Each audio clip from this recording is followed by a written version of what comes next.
What's up, guys? For today's review we're going to be talking about a knife from a company called Eafengrow. This is the EF335 tactical folding knife. If this looks familiar to you, it's because it is a clone of the Microtech D.O.C, or Death on Contact. So without further ado, let's get on to the talking points. I've changed the talking points. I feel like these cover a more detailed list of the things that would matter to a buyer. So first thing, price. This costs $29 on Amazon. So for both of these knives I spent about 65-70 bucks. So it's a budget friendly knife. As far as finish, overall for a $30 knife there's no complaints. For any company I would be happy with this level of quality. There are some flaws in the assembly. There are none in the black version. Everything looks like it fits together well. In the gray, well, this is listed as gray on Amazon, but it comes out more like a tan, which I like better actually. But the gray version, the spacer pops out just a little bit. You can't even really see it on the camera, but you can tell that it was kind of put together quickly. Not a big deal. Also, the spacers are plastic, so that kind of makes the whole overall image a little bit cheap. Going on to the blade. The blade is listed as D2 tool steel. I have no way of verifying that. I'm just going to take their word for it.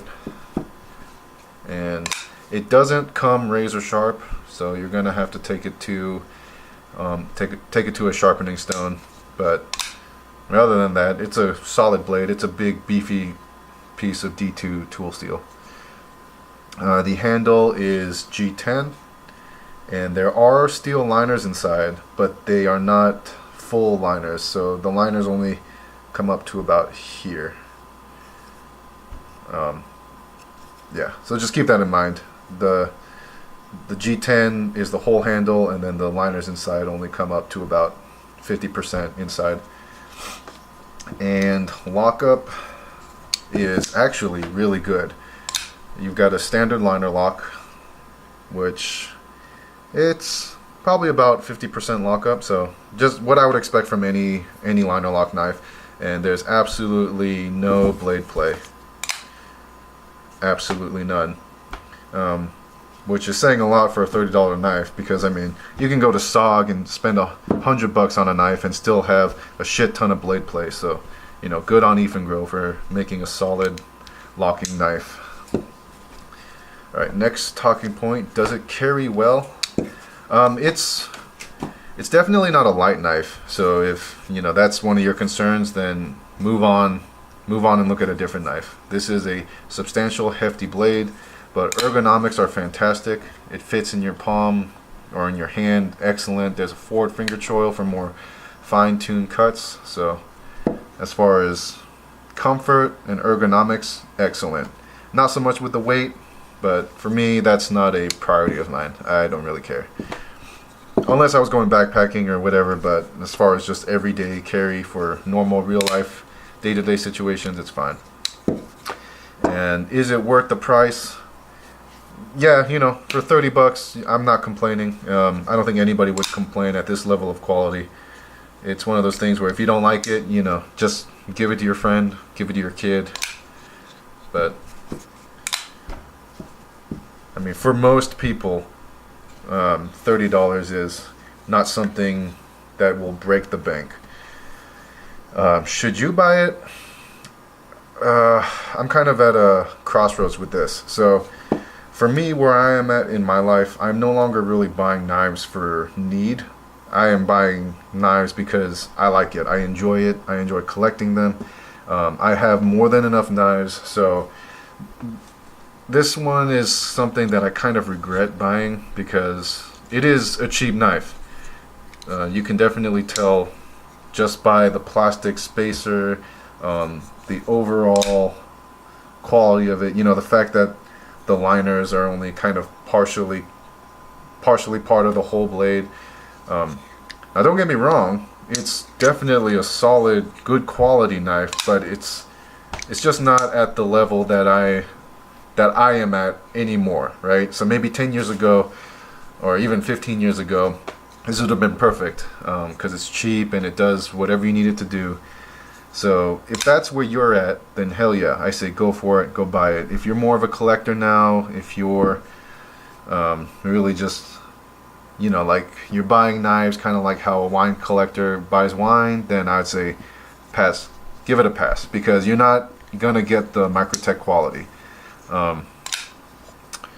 I mean, obviously for $30 there's no, it'll be a cold day in hell if you can get Microtech quality for 30 bucks. So overall thoughts, yeah, I mean, I'm pleased for what they are. I am pleased with what I got. I don't think I got anything more or anything less than what I was expecting. The level of care that this company has for their customers is also very good, because it comes in a, you know, nice looking box, and it also comes with a disassembly tool. So you can see that it has the